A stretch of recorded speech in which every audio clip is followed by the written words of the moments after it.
حضور پر نور صلی اللہ علیہ وسلم نے بدر کے میدان میں حکم دیا، صبح ہوئی اور صبح ہی فرمایا صف درست کرو۔ میدان جہاد میں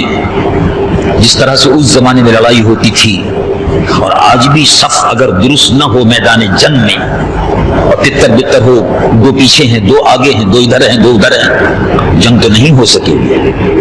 صف پوری مضبوط ہو، کأنہم بنیان مرصوص، سیسا پلائی ہوئی دیوار کی طرح سے صف درست ہو۔ اسی لیے نماز میں صفوں کے درست کرنے کا حکم ہے۔ ہم میں سے بہت سے حضرات، میں بھی شامل ہوں، ہم غفلت برتتے ہیں، کوئی ادھر کو کھڑا ہو گیا کوئی ذرا ادھر کو کھڑا ہو گیا، بیچ میں جگہ خالی ہے،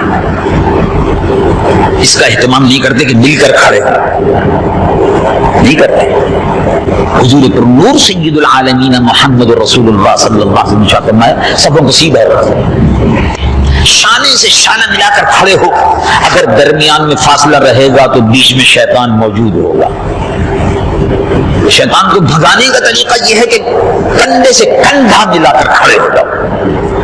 کندھے سے کندھا ملا ہوا ہے مطلب یہ ہے کہ تمہارا کندھا اور شانہ بھی ملا ہوا ہے اور تمہارا دل بھی ملا ہوا ہے، ورنہ منتشر ہو جاؤ۔ اور دوسری بات یہ ہے کہ جب کندھے سے کندھا ملا ہوا ہے، کیا عجب ہے کسی بھی ایک نمازی پر اللہ کی رحمتوں کا نزول ہو رہا ہو تو تم بھی اس میں شامل ہو، تو تم بھی رحمتوں کے حصے دار بن جاتے ہو، شامل ہو جاتے ہو۔ اس لیے صفوں میں صفوں کو سیدھا رکھنا، شانے سے شانہ ملا کر کھڑا ہونا، صفوں کو بالکل سیدھا رکھنا، یہ بڑی اہم سنت بھی ہے، اور جنگ کے میدان میں حضور صفیں درست